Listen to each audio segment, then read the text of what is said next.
the opportunity of being here. For me, I'm just extremely thankful and blessed to have the opportunity of leading our program this year. Excited about the new leaders that we have on our football team. The chance they get to show their leadership to build our team, just to be able to build trust, to build the culture of Dart, and just show that we truly committed to it, that we care, and that we trust each other. So it's going to be big for us this year. Very thankful to just be in this conference, right? For me, it's a conference of quarterbacks.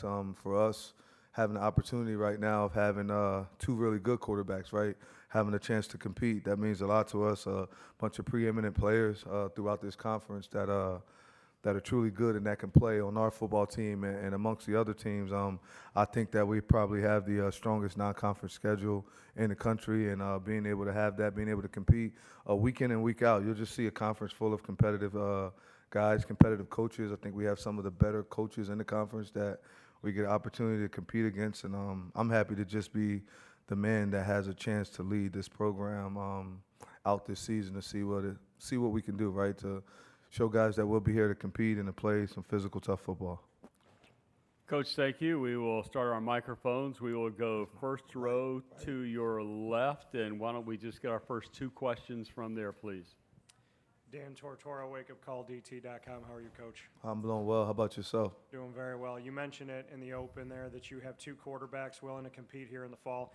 Just what you saw with Steve Angeli and why you wanted to bring him in, and then Ricky Collins Jr., what this could be like for the fall to push this team as they push each other. I thought he's been a leader since he was in high school. He done a good job getting a chance to follow him a little bit there. And then let's be realistic. I think when he got a chance to play in that bowl game last year, he did a good job and led them to a victory. But then for me, what stood out the most was Notre Dame's last year making that run and playing against Penn State when that quarterback was out and he went in. To have a guy just be able to come in with so much poise, so much leadership, seeing the team be behind him being able to take them down the field and score. I felt like that led to that spark that they needed for them to be able to go along and win that game and being able to go and compete in a national championship. So, I want champions on our football team, but for us, it's competitive all over, all right? No one's safe, right? For us, everybody's competing to play. At every single position, we have guys that can compete to play. So if you decide not to compete that day, you might not be in the position you're in that day the next day. Joe Bombo, Athlon Sports, right here. Coach, I was just wondering, last year's passing success with quarterback Kyle McCord, some believe that it was a product of him as a quarterback. I'm asking, is that the system that you plan to run moving forward, or was that just a product of who we had at quarterback at that I think it was a mixture of both. I think he was really well. I think it is the system, but I can't take away from how good he is, the decisions that he made, the leadership that he's shown day in and day out throughout that program.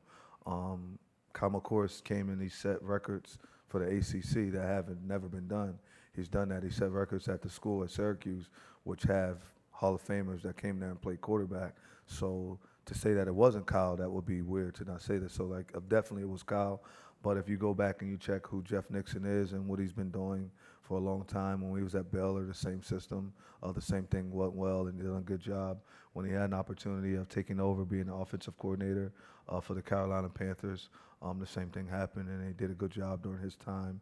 And, Jeff was a well-sought-out guy this offseason. A lot of people want him to come in that program and being able to do it. I think we kind of out-recruited those guys a little bit, and he's been able to stay with us. So we think we have a really good offensive coordinator, and we have a really good offensive staff. And then we added some other pieces to come in to be able to help us add on to that with the Josh Gaddis being able to be on our staff now. We still have Mike Johnson, who's been a coordinator in the NFL.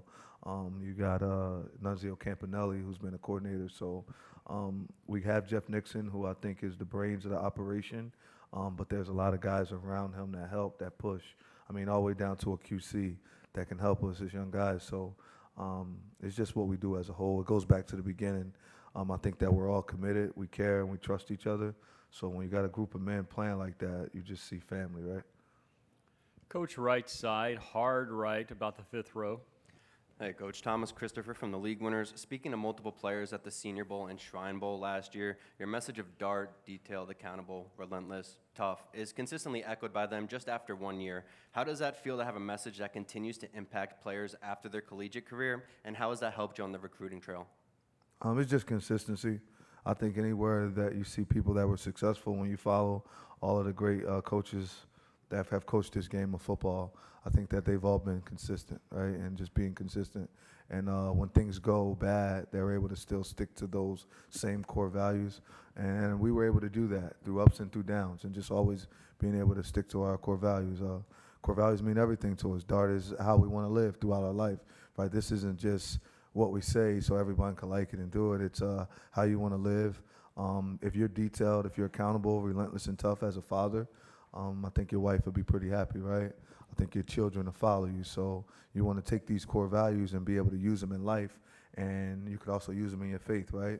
If you're detailed, accountable, relentless, and tough when it comes to your faith, and you focused on that, when there's tough times in life, you can fall back on the faith, right? So we kind of take that and just live that way. It's not just a saying, it's a way of life.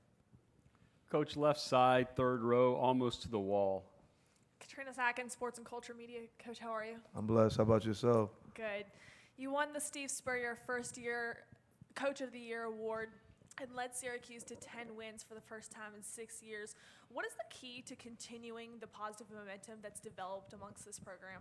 I think just the mental toughness, and the award was presented to me. I think our team won that award, the coaching staff won that award, and the fan base. I just was the guy that got a chance to go on the stage and receive it for all of us.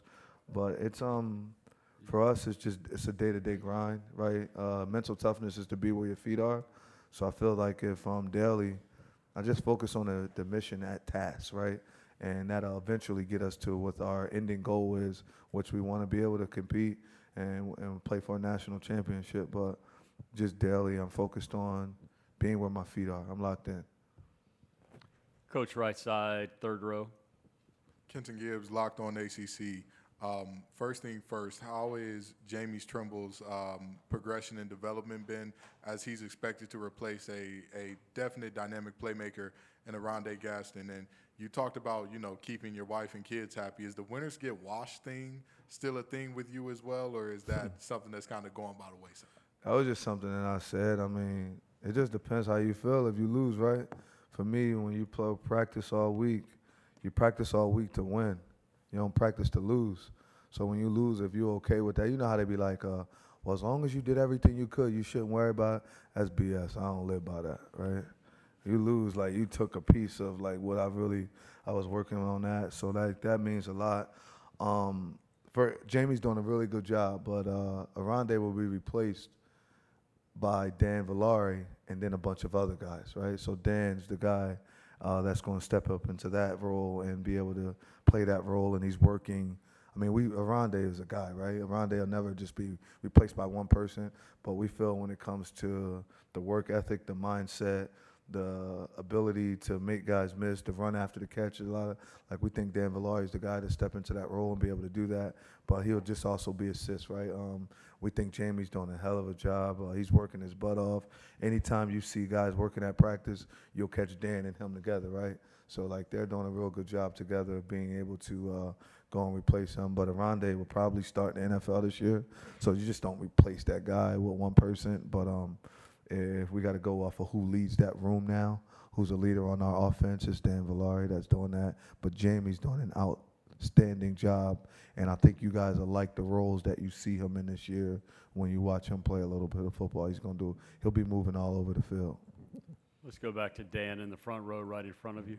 Fran, you speak on DART, detailed, accountable, relentless, and tough, and then your faith as well. Just the importance of not just saying these things, but living them every single day in the building of the foundational pillars of what the culture is at Syracuse football today, tomorrow, and the next day.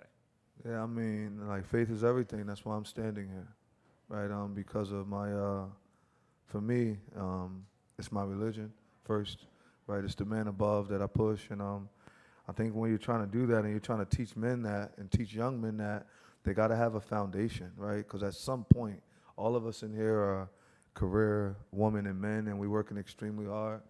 But at some point, it was extremely hard for you guys, right? And you may have made a couple phone calls, and some people gave you the motivation that, yeah, I keep going and I can do it. But for me, it's nothing like that word, nothing like being able to just trust in something that you can't see, right? That's the faith, that's the trust, the belief. And I just think that they see that I live that, right? If you ask them, that's every day, right? It's not a recruiting pitch, or it's not just different things. Like, that's who I am, because when I went through my trials and tribulations, it wasn't someone else that got me out of it. It was the word, right? It was just seeing those stories and seeing things in the Bible that happened hundreds of years ago that was going on now in my own life. So I'm like, well, if they went through it, then maybe if I focus and I lock in and I read these stories, I don't got to make the same mistakes, right? So it's just trying to be able to help them be the best fathers, the best husbands, the best community men that they can be. And the best example I could show it is by walking it daily. Coach, right side, 6th row, right in the middle. Hey, Coach. How excited is the team with playing a big game against Tennessee in the opener in Atlanta? We're blessed to be able to play in such a prestigious venue, right, against a blue blood of college football. They've been doing well for years, right? Got a cousin that played there that I watch, and just, I mean, all the way back to Reggie White. So we get a chance to go and play against Tennessee. We're thankful.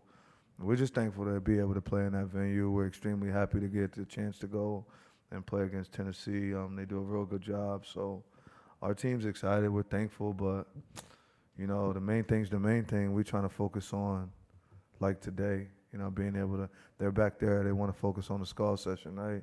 And then they want to focus on the workout that they'll have today. So that way we can be ready for that big stage, right? I mentioned something to a coach when he was leaving to go with another program. He felt like that was a